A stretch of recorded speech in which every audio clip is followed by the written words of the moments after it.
Suleiman. I say we welcome you for this very brief visit to our country, South Africa, Durban more especially. Thanks very much. Very, very welcome. And now we would like you to tell us something about yourself. We are interested in you. MashaAllah. Well, I think I should tell you the history of how really Allah guided me to Islam. MashaAllah. This might interest many of the Muslims. Inshallah. And many people have asked me who it was that brought you to Islam, and I had to answer all of them that it was Allah who's Jabbar and Rashid. Because he used many instruments, Yes. not only one instrument, and really all praises to Allah. So in a way I saw my guidance to Islam directly attributed to my Lord. SubhanAllah. Subhan. But my own history goes as follows, Right. I was born in the United States, and my parents were both scientists. My father was the chairman of the Yale Statistics Department. Right. But they had no iman whatsoever, so no faith whatsoever. So I grew up never having read the Bible, never having read the Old Testament or the New Testament. Right. And at the age of about 5 years old, you see, my father told me very clearly, at 5 or 6 years old, he made it clear to me that there's no God, there's no akhirah, or no life that goes on forever. And even, for example, Santa Claus is among the myths that people have created to entertain themselves. Right. But that I should believe strictly in science and in business and be a serious person. So based on this famous hadith that Muhammad ﷺ said that every child is born in Islam, born Muslim, born submitted to reality, but it's the father or the mother that influence it one way or the other. I, of course, was influenced. Right. And I followed in my father's footsteps for many years as what may be labeled as an atheist. Uh-huh. But at the age of about 15, during the time of the East-West Pakistani conflict, I was watching a lot of television, and I was starting to become more idealistic, Right. as young men sometimes do. Right. One of my cousins was a very active Marxist in the United States, doing Yes. a lot of organizing and this sort of thing, he was a very unusual American, and also I was listening to what he had to say. So one day I entered my father's office at Yale, and I spoke to him, and I said, my father, I must agree with you. There is no Allah, and there's no life that goes on forever. There's no life after death. But you know, the point is, you must spend your wealth, you must spend your money, and make the whole world as paradise should be. You must spend your wealth and make the whole world like Jannat al-Naim. And my father answered me, and he said, if the people want to work, if those who don't have anything want to work, they may work. So don't put this responsibility on me. And I answered my father, and I said, yes, it may be true that some are lazy, some of the people in the world who have nothing are lazy and aren't working for it, but others are in such a position where it's impossible for them to have an opportunity. And it's your responsibility to make the opportunity for them, since you've structured, you and those like you, have structured society in such a way that some have absolutely no opportunity to improve their condition. And my father said, the way you're talking to me, it's a Marxist type of conversation. Right. Maybe you are contaminated with communism. Exactly. Yes. And he told me, and I said to him, the people who think like you in the world and the people who think like me, they're struggling this very moment with the Kalashnikov Russian assault rifle and the M16. Right. And I said also, between you and I, there's conflict. Right. And he said, but why then you eat my food in my house? You are a hypocrite. You are a munafiq. Because you think like this, yet you eat my food. And I said, yes. I said, you are correct. Right. He said, you must leave my house immediately. At the age of 15? Yes, at the age of 15. Allah. So I began to live in the houses of other young American people who were in general influenced by Marxism. Right. And I stayed in this condition for almost 4 years. Yes. After 1 year of being away from my father, however, I did return for a rather interesting experience, because I tried to make a personal peace with him. Right. Right. Leaving politics aside, Right. as my father, I still had emotional feelings. Yes. So much, yes. So I went to him and I spoke with him, but in the middle of the conversation, as I spoke to him alone in his bedroom, Right. as he was standing in front of me, he said, "Oh my God," and he fell dead like a tree. Backward. No, to the side. Yes. With the words, "Oh my God," he fell like a tree that's been cut at the base. And it struck me as a bit strange that he Yes. would die with these words after having been an ardent atheist his whole life. Right. However, as an atheist myself, I accepted it as coincidence Right. or Right. natural course some of events. habits. Yes, Or perhaps a something. habit. Yes. Anyway, after 4 or 5 years as a Marxist, I was 19, approaching my 20th birthday. Yes. And I was at a gathering, at actually what might be described in the West as a party, Uh-huh. at the house of one black American friend named Homer Fleetwood. He had been a Vietnam veteran, Yes. and he was somewhat politically aware. Yes. And at this party, we were drinking, of course, scotch and whiskey, beer, whatever was available. Right. And at the party, I was able to meet. I began a conversation with one African gentleman. Now, this was in Boston, Massachusetts. So there were many foreign students at the house. There were many people from different places, and one of the men at the party was from Senegal, from Dakar. He was dressed in a suit, Yes. and he was clean shaven. Right. And it turned out later that actually his father's name was Omar, his mother's name was Aisha, but he had been given an African name of Right. Injaga Sise. So Jaga. Injaga Sise. So I Maybe it has some meaning. in his language it means cat, like Assad in Arabic. It means lion or right. cat, Right. like the name Assad in Arabic. Right. Right. But I didn't make any association that he would be Muslim or anything to this effect. Right. And he looked very European in appearance. Right. And as it turned out, You mean in his the in clothing his clothing and his appearance, Right. he seemed very European. Yes. And as it turned out, he had actually studied Marxist theory and political science at the Sorbonne in Paris for 6 years before I had met him at this Right. party. Right. So you might say that Allah sent him like a miftah, like a key Yes. to open my heart. Allahu Akbar. Because his knowledge of Marxism was from books. Right. And it was great, a Yes. great knowledge. Yes. But mine was only emotional. Right.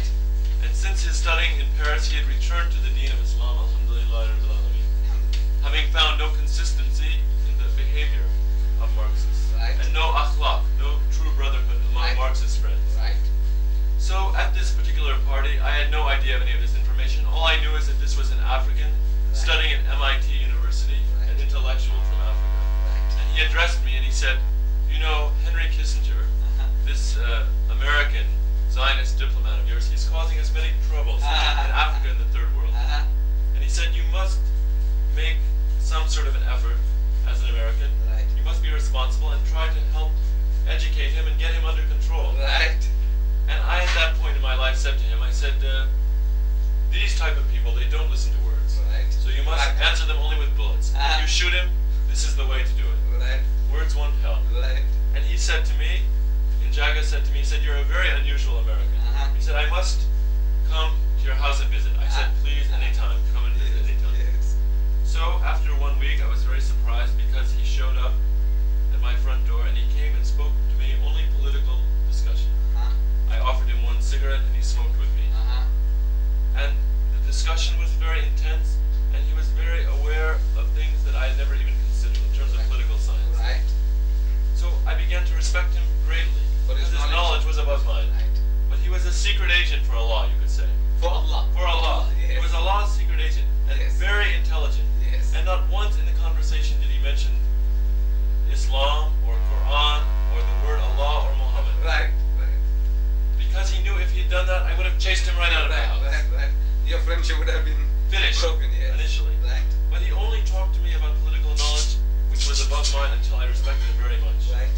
And after that first conversation, I said, "This is a very knowledgeable Marxist from West Africa. Right. I must study with him. I must even be willing to humble myself Right. Right. because his knowledge is above mine. Right. And if I don't, I may miss something." Right.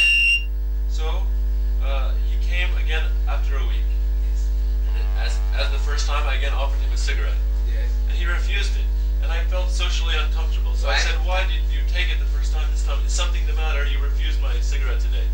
You know this psychology. Let me Yes. tell you. You know this psychology is given to us in the Holy Quran. When those angels came to Hazrat Ibrahim alayhi salam, you know, to give him the good news Yes, about the birth of a son. exactly. that fatted calf, Yes. for the guests. For the guests. And when they sat at the table, he says, Bismillah, get started. And his other guests started, but the angels wouldn't put their hands into the food. So Hazrat Ibrahim alayhi salam, according to the Holy Quran, got terrified. He said, look, these people must be intending some harm. When a man comes to your house, sits at the table, And refuses to eat hospitality. hospitality. So It worried me in this way. Exactly. exactly. You hit the nail on the head. The angel said, he said, look, we are the angels of the Lord and we do not eat. Yes. That is the reason. This food here, physical sustenance is not for us. They get the spiritual food from God, the Mashallah. nourishment. So Mashallah. that type of an analogy happened in your life. Exactly. Yeah. And so at that point he said to me, I'm not like you. I can Right. take the cigarette or I can leave it. Right. But you're a slave of the cigarette. Right. You must have it Right. to maintain your peace of mind. Right. So I thought that this discussion of personal politics was very interesting. Discussion of personal politics. And again, he continued to have with me strictly a discussion of political science. Right. And it wasn't until the third visit that Yes. something really interesting began to happen. Because in the middle of the third visit, after another week, Right. he came and began to speak with me more political talk. Right. And he said to me, look, Brezhnev, the leader of the Soviet Union, Yes. is a collector of fancy automobiles. Motor cars. He has Ferraris, Right. Cadillacs, Uh-huh. Mercedes-Benz, Rolls-Royce. Is he really following the example of proletarian brotherhood? Right. And I said, no, he is a hypocrite. He is Right. also a munafiq. Right. So he began the discussion, and it was really interesting me very much. But in the middle of our discussion, he said, excuse me, may I go upstairs and use your bathroom, your washroom? And I said, please, Jaga, help yourself, Right. go upstairs. Right. But after a few minutes, I began to hear Allahu Akbar, Ashhadu an la ilaha illallah, Ashhadu anna Muhammad Rasulullah. Yes. And I knew, Azan. yes, the Azan. And from Hollywood, or from wherever I picked it up, Right. I knew that this was Islamic religion, Right. Islamic deen, and I was very disturbed. Right. Of course, On top of your head. on top of my head. And I said, how can this man, so as intelligent as this man, be involved in such childish activity as this Right. praying in religion? Right. And when he walked down the stairs, I confronted him at the bottom of the stairs. And I said, my friend, you are really wasting your time. I Right. heard what you're doing upstairs, Right. is praying or something, Right. and you must stop this. It's garbage immediately. Please stop praying. Yes. I said to him, how can a man so intelligent as yourself be wasting your time like this with prayers when you know better? And you know, you ought to know. and you ought to know better, and you should know that all religion is the opiate, Right. the opium of the people. Right. How can you be praying? And I said, your mother in Africa must have brainwashed you. Yes. Yes. But even that is not an excuse, because a man so intelligent as yourself has no excuse to be brainwashed by an old woman. Right. Right. I said, how can you be doing this? Right. And I said, not only that, you were very rude, Right. because I said, if you had had good manners with me, you wouldn't have convinced me that you're a truthful and a sincere Marxist, Right, right. and then pulled out of the bag at the last moment that you're involved in some idiotic religion. I said, this is very deceptive of you and not straightforward. Right. And I looked into his eyes at this moment, and he was very peaceful, very relaxed, and he hadn't As if taken a nothing, thought. you had said nothing. Yes, As, I had attacked him right. almost as harshly as Omar al-Khattab, the Right. famous Sahaba, had attacked his sister And his brother-in-law. and his brother-in-law, but my friend Ijaga was completely relaxed. Right. And he said to me, look, he said, I know you, but you don't know me. He said, I see inside you, I see your batin, but you don't even see me on the outside. You don't see my dhahir, you're a blind man. I said, no, it's not me who's blind, it's you who are blind, and on top of that, you're also crazy. Right. And I was very rude to him, but he very peacefully bowed to me, and we were standing near the front door of my house, and he left without a word. Right. So after he left, I thought to myself, and I said, this is a very nice man, very intelligent man, but he has many emotional problems perhaps. Something has forced him towards this religion and of Islam, and something's forced him into prayers, Right. maybe a human weakness, Right. maybe the fact that it's part of his culture.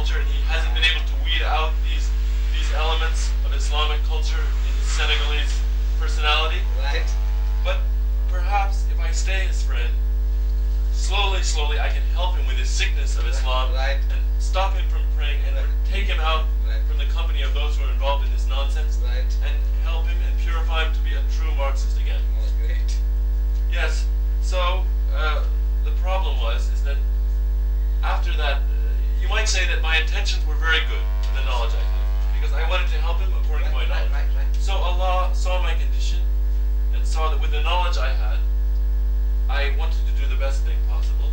So He rewarded me, He rewarded me for my intentions. And then the next meeting I had with this in Jaga Sise, he stopped all conversation of politics completely. And he simply began to give me arguments from the Quran without me knowing that this is Quran. He said to me, "You have eyes in your head, and you see. Have you ever doubted for the smallest instant that there's one more seeing than you, that there's al-basir?" He said, you think and you have intelligence, you have aql. Have you ever doubted for the smallest moment that there's an intelligence greater than yours? And then he began to tell me that in all of human history, there's been few human beings, their words are consistent with their action. He began to speak of Muhammad sallallahu alaihi wasallam and how when he's the ruler of Arabia, the Amir of Arabia, the Khalifa of Arabia, he was sitting on the floor and eating dates with the people and leading a very consistent life. So after that discussion, I said to myself, if I don't study something of Islam, not only will I not be able to help this man out, but he will even get me confused, and I will lose my way. So he never told me, you read Quran or do this or do that. He was much more subtle in his approach, and with some individuals this is necessary. Because And maybe there could be another factor, that is that he knew that he'll be beating you again and again. Let's say it was the only opportunity. Opportunity, like in the QE2. Yes. So look, within a day or two, you'll be getting off, or he will be getting off, and now then he'll have to start doing the job. Yes, at more double- speeded up fashion. speeded up fashion. Exactly. But he had time with me, so he didn't even say to me, you read this or read that. He simply left. And at the end of this conversation, this Islamic conversation, I said to myself, if I don't study something of Islam, not only will I not be able to help him out, but I myself will be getting confused. Because he's very intelligent. Right. I must be aware of him. He's a very aggressive in this way. In all ways. Yes, militant in his beliefs. And he's very tricky. Because I saw before how he's deceived me. So I said, I myself will go to the library and I will read the Quran, because I knew from past experience, from political study, that this is the book of all the Muslims. So I went to the library in the United States, in Boston, and I checked out a copy of the Quran, English interpretation of the Quran, that was done by one non-Muslim, and his name was Sale, and it was a very bad interpretation of the Quran. He was a great and avowed enemy of Islam. And it was a very bad interpretation of the Quran, very unclear. And I returned to my house, and actually I locked myself in one of the rooms of the house because I was living in the company of other Marxists, and I didn't want to be found out that I was even studying these storybooks. And I began to read the Quran, this very distorted interpretation by a non-Muslim. And about halfway through the Quran, I began to get very disturbed. My heart was very disturbed. I'd never read the Bible before, as I told you, and fortunately, I think for me, I went directly, Allah took me directly to the Quran. Even from an enemy. Even from an enemy's point of view, it sunk deeply into my heart. And the arguments of the Quran cannot be underestimated. Because in the Quran, Allah implies, because His words can only really be recited in Arabic, but the meaning, for those of you who speak English, is He said, I created you from a drop of sperm, yet you stand in front of me an open enemy. And He says, if all the trees on earth were pens, and the ocean were full of ink, and 7 more oceans behind it were full of ink, still my words would go on and on forever.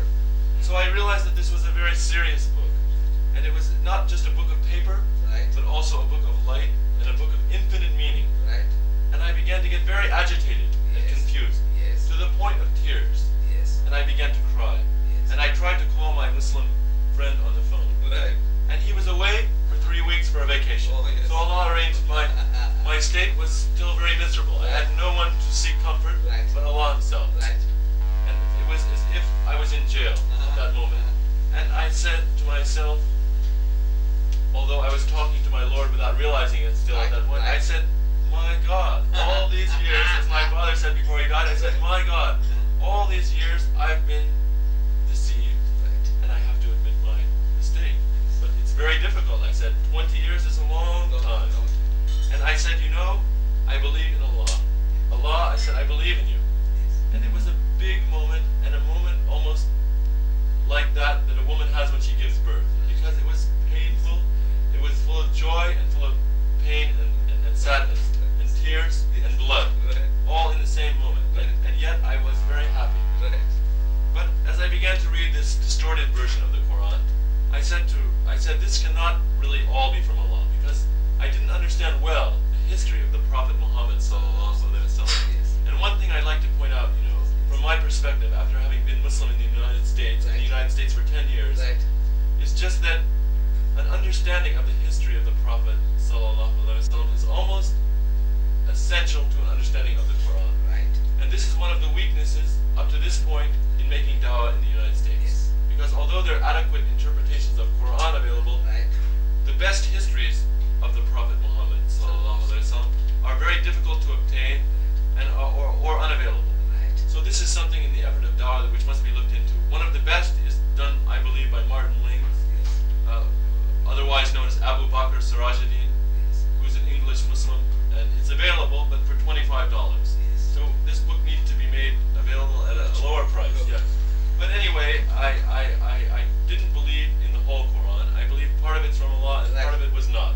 I couldn't understand the historical parts. But some of this I said, yes, this is the word of God. This is the word of Allah. Other part I was unsure because of the bad interpretation and my lack of knowledge of history.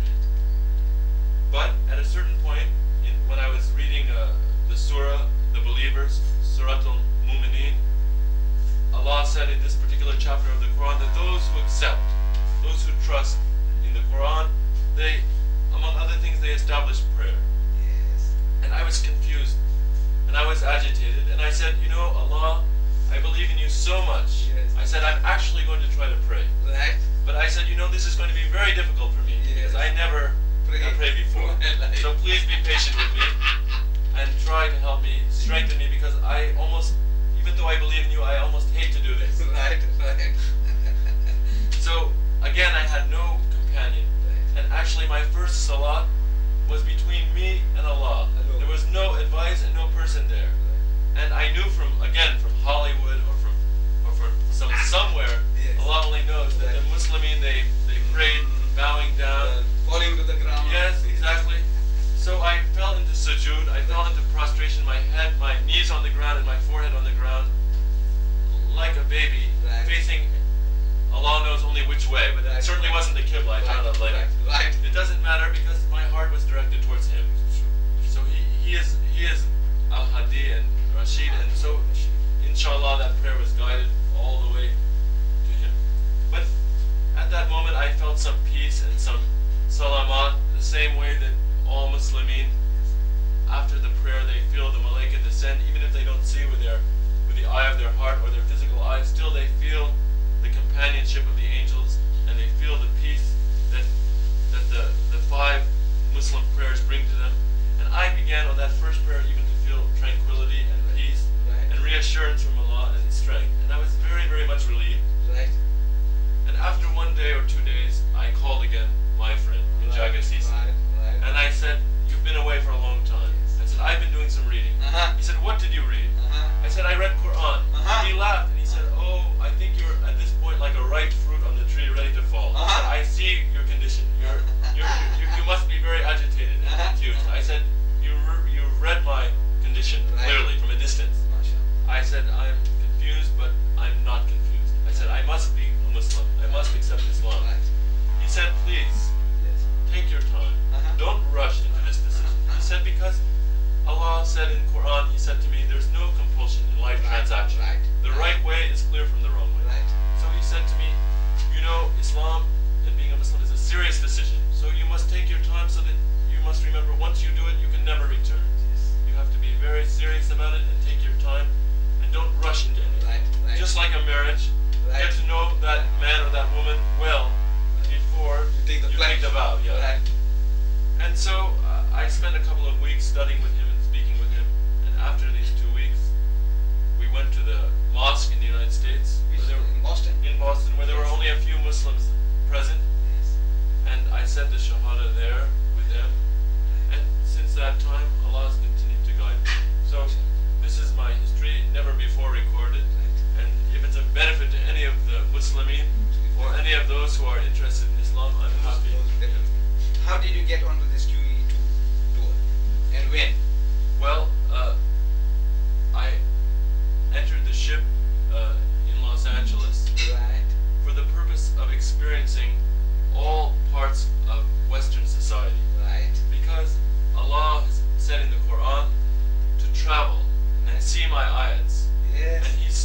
my He says- symbol. He says, Yeah. "Qul siru fil ard."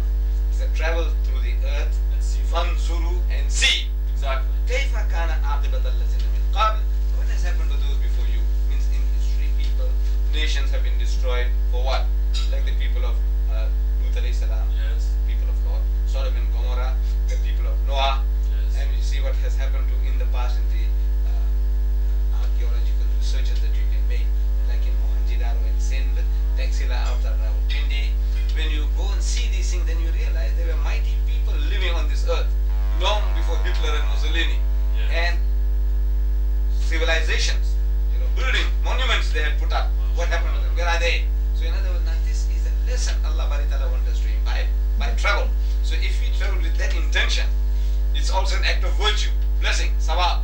Yes. It's a religious duty. Yes. With that idea, not just to say, look, I'm going to go to Paris and have a jolly good time, or go to Los No. Angeles or San Francisco. No, not at all. Not from that Not angle. at all. Yes. So far on this trip, I visited the Muslimin in Bali, in Thailand, Yes. where I even had doubts there were Muslimin. Right.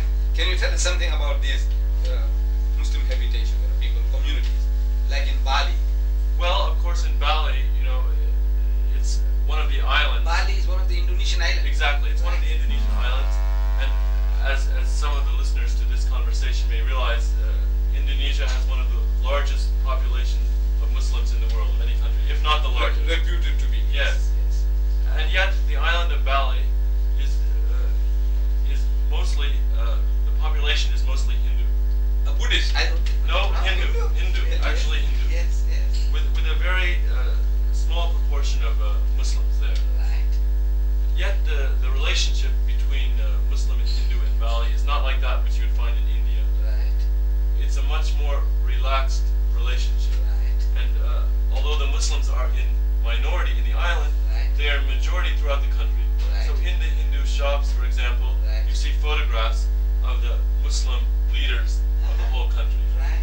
And they respect Islam very much MashaAllah. in an unusual way. So it's a very different situation. But there I landed in Palembang, Bali, and I went to the mosque there. Yes. And all the little children gathered around, and they were very surprised to see me because they rarely receive a visitor from outside their Right, country, right. from outside of Indonesia. Right. And American at that. Very unusual for It's them. very- So we exchanged address, and hopefully there'll be some communication. Yes. Then you visit to Thailand. Then also in Thailand, I stopped at Pattaya, which is one of the worst red light districts of prostitution in the world, Astaghfirullah. which actually was created by the American military when they had their soldiers in Vietnam, Right. and they sent them on leave. They created the city of Pattaya as a district of prostitution. Is it some far from Bangkok? Or is It's it part about of Bangkok? it's about 2 hours from Bangkok on the beach, Oh. and it's one of the most outrageously crude places in the world. But as I arrived there in the morning when Yes. things had not yet reached their peak. Your of ship fren- was not of there, was frenzy. it? Your Yes, ship was in Bangkok? the ship had harbored at Pattaya, Oh. at this red light district, Right. and we took a Not launch. in Bangkok. Not in Bangkok, no. And we took a small launch into the shore. Right.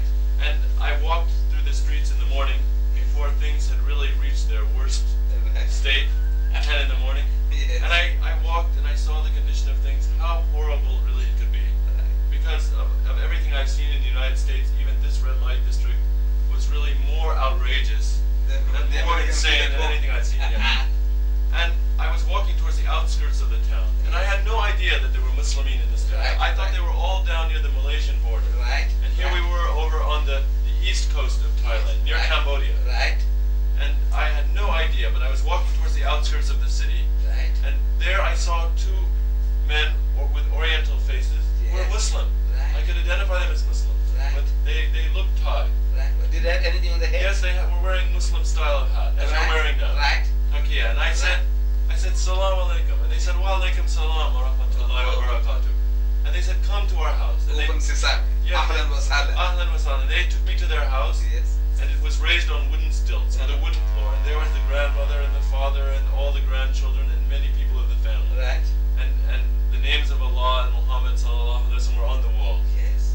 And I was really quite impressed and quite surprised. Because also they had a strange custom, which I've never seen anywhere else in the Muslim world. Yes. And that is that they had the names of Allah and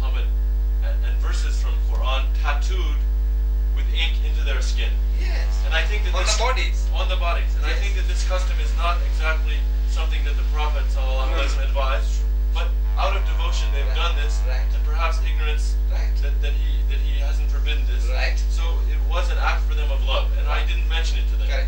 It's But correct. then they invited me to eat with them, and I expected a small meal because the house was a very simple place. Right. But they brought me tray after tray of food. Uh-huh. And I said, "What is this?" Uh-huh. And they said, "One of our daughters is married to a man from Bahrain, Right. and they've just had a child. Right. You've come late Right. to the ceremony of the baby, Right. and this is leftover food we're serving you." Right. So later we went to the masjid there in Thailand, Yes. to the mosque, and we prayed. And in the evening they said, "Come, we will show you our city. Yes. No matter how evil it may be, Right. we are going to take you on an Islamic tour of the red light district." And I Now, said, what would that mean? Islamic tour of the red light district. well, what it meant really is that they were going to show me even the worst manifestation Right. of the human character, Right. so that also I could be prepared to meet our enemy. Because until you understand Shaitan very well, Right. you can't give battle to him. give battle to him.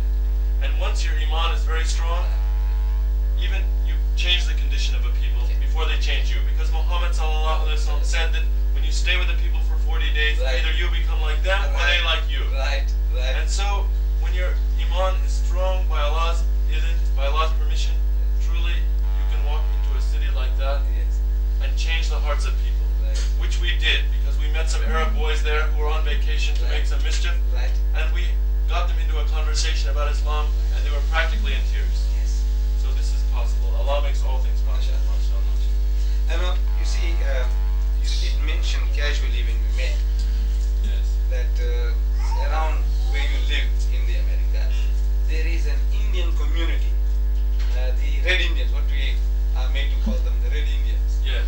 And this Indian community seems to be behaving in an Islamic way. In some ways this is true. So if you can tell us something about that kind of community and whether anything can be done to bring them towards Islam. Exactly. Well, I live in the city of Taos, New Mexico.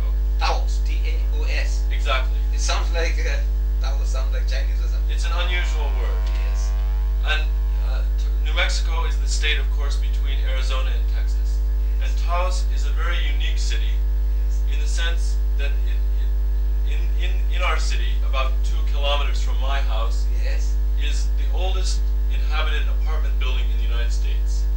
Oldest inhabited Apartment building in the United States, Yes. 800 years old. Yes. So that goes back way before Columbus. Made Right. of mud bricks, Right. 3 stories high. Right. It's inhabited by the Tiwa Indian tribe. Tiva. Tiwa, yes.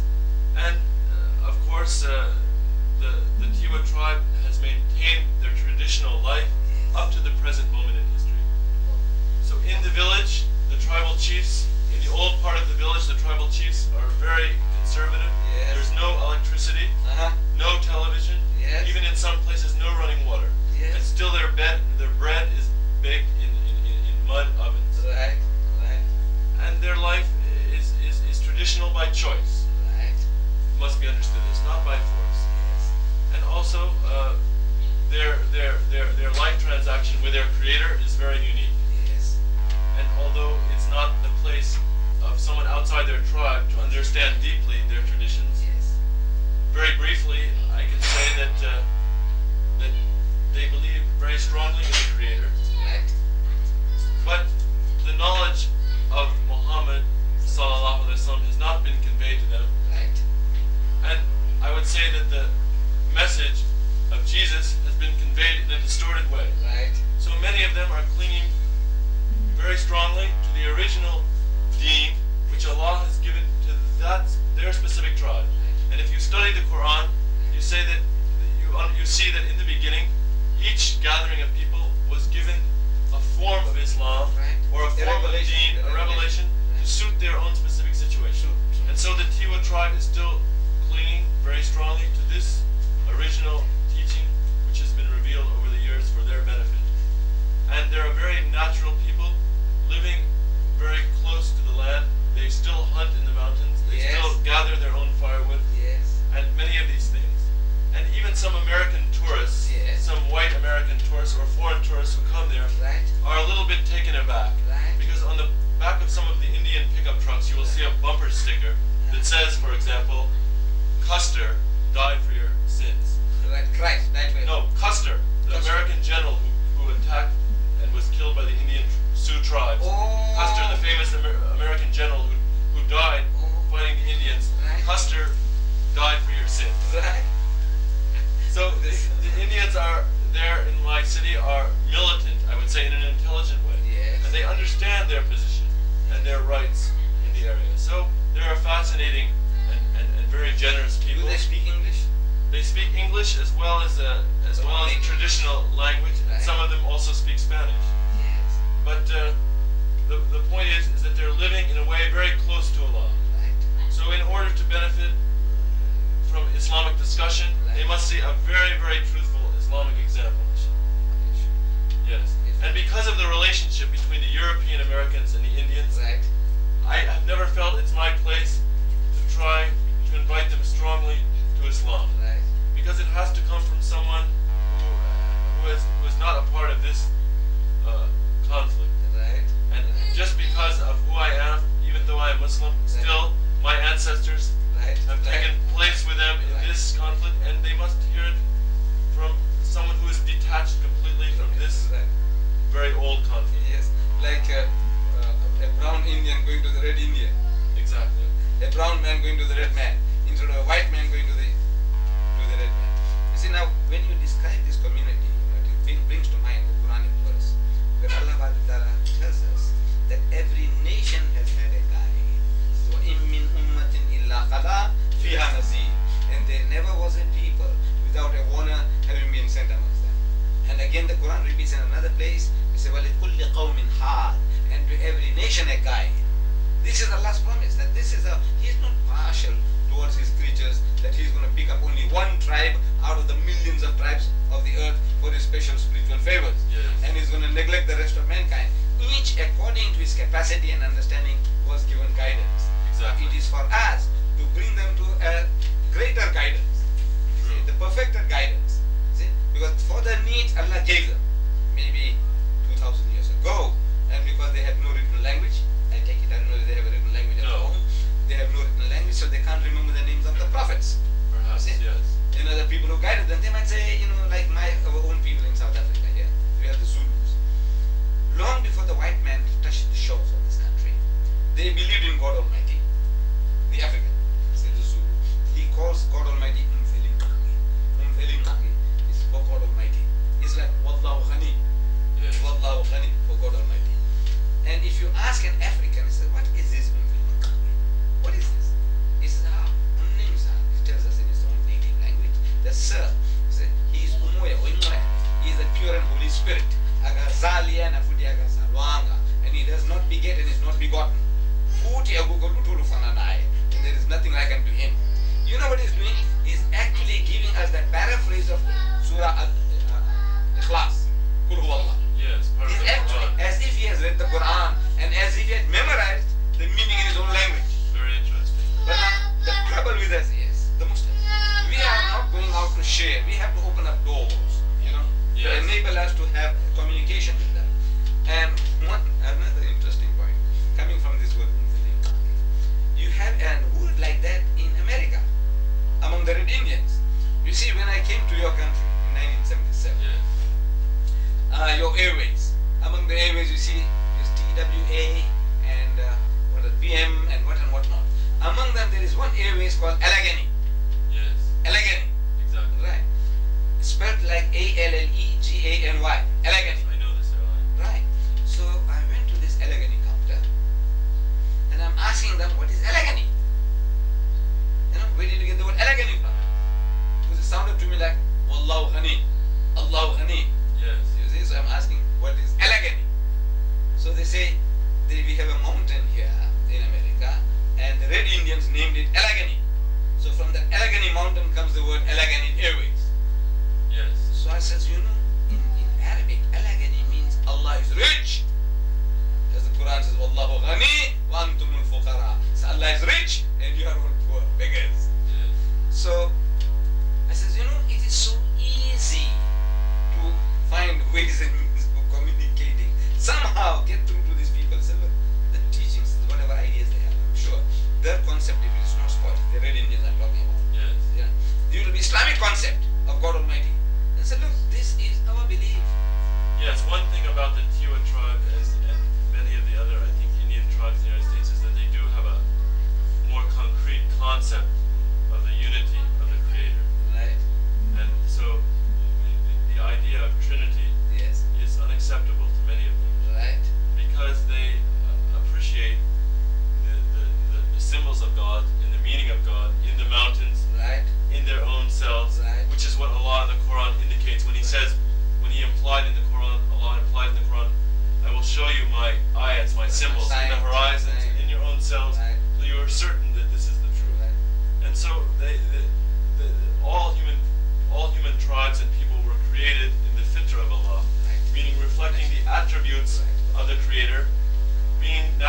whereas let's say some of the Indian tribes in the United States have clung to a traditional lifestyle and to simplicity. This is a big part of the sunnah, of the life transaction of our Prophet Muhammad, was simplicity. So even if you lead a simple life and you don't understand the Quran, still you're putting some of it into practice without knowing it. Right. And this is why some of my Arab brothers in the Middle East, they said to me, if you want to understand Islam better, Right. you must study more Arabic language. Yes. And I said, yes, this is a good point you're making to me. Right. I said, because the Quran and the sayings of our Prophet Muhammad sallallahu alaihi wasallam are in Arabic language. Yes. But I said also, if you want to understand your language, I said to them, Right. your Arabic language, you must understand the meaning of the Quran. Right. Because being fluent in Arabic is no guarantee of understanding. That's true. But the understanding comes from implementing Right. and practicing Right. the injunctions Right. and the commands and following the instruction contained in the Quran. Right.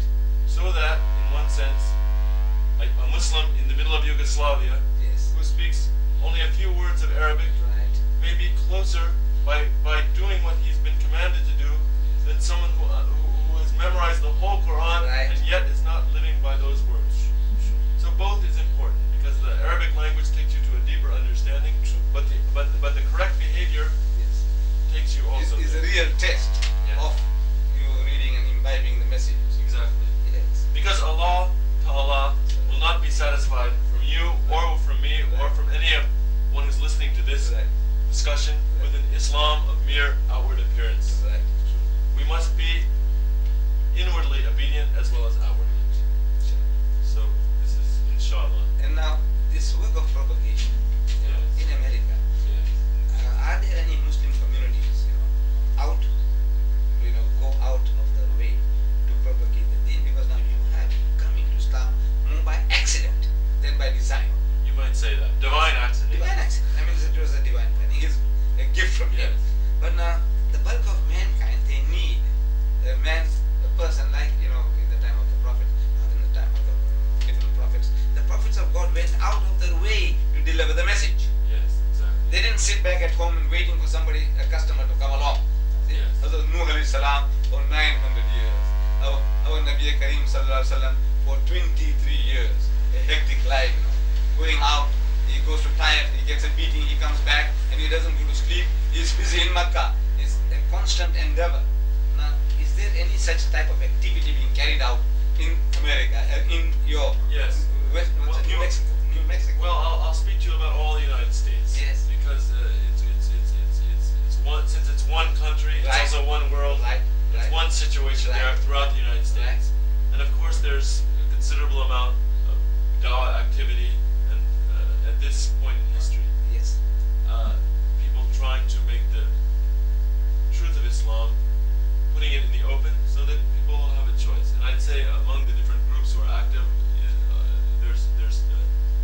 is the MSA, the Muslim Student Association of the United States and Canada, Right. who are doing a certain type of work, Right. which is efficient, especially with certain types of individuals. Right, They're right. active on the university campuses Yes. and with intellectuals and this type Right. of people. Right. But in other departments, they are not fulfilling the need. Right. Then also there's the work of Tabligh, Jamaat al-Tabligh, Yes. the Dawah organization that's in India and Pakistan. They're Right. doing another job Right. in the United Right. States, and quite active, I would say.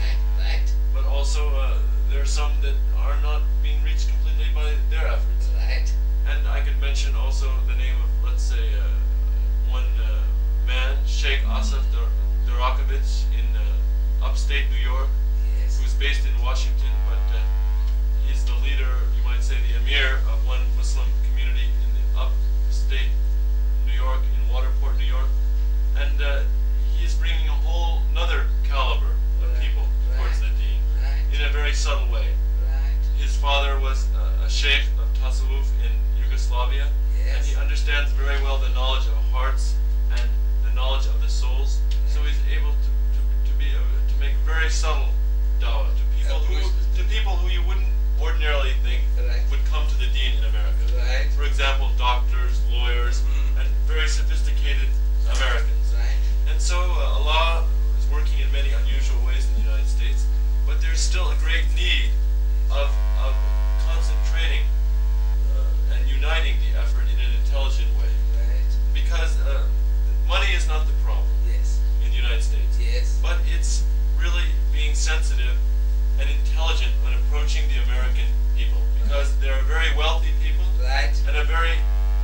intellectual people Right. in general, and you must present all sides of the story to them. Right. And you yourself must trust very much in the verse of the Quran which says, Bismillah ar-Rahman ar-Rahim, La ikraha fi din, Qatar bayna rushd wal ghayb, which means, in other words, there's no compulsion in life transaction. The right way is clear from error. Right. You must, when you're making dawah in the West, among the Americans and among the European people, show them all sides of the situation and trust in Allah that He will guide them to the right way. But if you approach them as children, Right. saying, read only this book or look at things only this way, they will reject you. Yes. So this is something that if you want to bring the in terms of a concerted effort, there has to be some. The Americans have to be approached in a very intelligent way, and this is why at this time, some of us are interested in creating a center of Islamic and Middle Eastern studies in the United States, which is not exactly a university, Yes. but which is a place for people who are really searching for knowledge of truth, not to accumulate knowledge of deen for teaching to others, but for their own hearts and souls, where they can search and detail and review the whole history and situation from every perspective, from Sunni perspective, from Shia perspective, from the perspective of the Sufis, Right. from the perspective even of the Jews and the Christians, Right. so that they can come to a sound conclusion based on knowledge, because Right. a sound conclusion based on knowledge cannot be shaken. Right. But a conclusion that's not been based on being well informed can be shaken, Right. as mine was in Right. Marxism, Right. this man, Right. because I didn't understand deeply enough. Right. And so, with that in mind, it's important to provide this sort of complete information, make it accessible, because without that, the American people can never understand the current events in the world and can never really behave correctly in the world situation as diplomats, Right. as travelers, as businessmen, Right. because until you understand the Quran, Right. you cannot understand correctly the Middle Eastern situation, That is true. and until you understand the Middle Eastern situation, you can understand the world situation. That is true. So the key is to understand Islam, and it's our duty as Muslimin to convey the message, as my brother Ahmed Midat are making a small effort to do in a humble way, because if we don't, we cannot put the responsibility on the Jews and the Christians. True. But we must take it on our own shoulders. First, at least, we must deliver the message. Yes. Now, these Bilalians, they call themselves Bilalians. Yes. Forget the name, Wallace Muhammad. Exactly. These people, are they doing anything among the Negroes or the Afro-Americans Well, in the field of propagation? Yeah, really, the term that's in, that is used in the United States is really Black American. It's the Right. preferred term, just for reference. All right. Yeah, Black Americans. Yes, I Right. think that they have done quite a bit over the years. It's one of the largest Muslim organizations in the United States, Right. and of course the father of Wallace D. Muhammad, makes a whole his history is a whole story in itself. Right. And Wallace's Warith D. Muhammad, his story is a story in itself. Right. Something I don't really feel qualified to speak about in depth, but I will say that of course they made a positive contribution to the overall Islamic situation in the United States. There's some who don't agree with their views, Right. and they have some views which would be acceptable to all Muslims. Yes. And so, like any other gathering or community. group, we Yes. must take what's best Right. from our brother and spit out the seed. Right. Right. If I keep And- company with you and you Right. see something incorrect in my behavior, you must take the truthful words I said to you. But if I do something incorrect, Right. you must leave that Right. behind. Right. And that way you will find that the correct sect, because Muhammad once said, sallallahu alaihi wasallam, in the Muslim community, Yeah. there are 72 sects, I think. That is reputed to have said that. Yes, reputed. And of these, only one is on the right path. Yes. And from my own conclusions, I've come to the understanding that the one on the right path is those who truly are loving Allah, Yes. no matter what company they're sitting with, no matter what situation they're finding themselves in. And those are the ones on the right path. May Allah guide us all Inshallah. to His way. Inshallah. Assalamu alaikum. Thank you. We look forward to the opportunity of meeting you again. Thank you very much for giving me the opportunity to relate my story. And I ask one more favor, and that is to give my telephone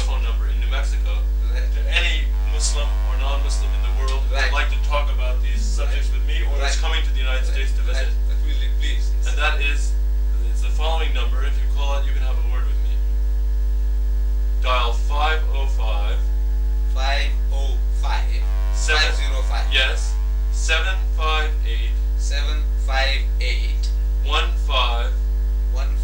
19. 19. Yes.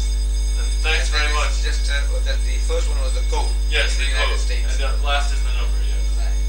So, if anyone would like to have a continued conversation with me, I'm Allah's servant and have nothing better to do than to sit down, as I just have with my brother Ahmed, and talk with you as well. But I want to thank Ahmed Didat very much also, because it's been a really inspirational experience also to visit Durban and the Muslimin in Durban and the Islamic Propagation Center. It's really inspirational and has strengthened my iman, my faith in Allah and His servants in this very day. Because in general in the world today, I think the Muslimin are in the state of the brothers of Yusuf. There are many who claim to be Muslim, but few who are loving Allah correctly. And those who are loving Allah correctly are often being put down the well and abandoned by their other brothers. And so to meet Ahmed Didat and to see the Islamic Propagation Center makes me feel happy as if I was to sit with Yusuf alayhi salam, because I see the brothers here loving Allah very much, and that makes me very happy.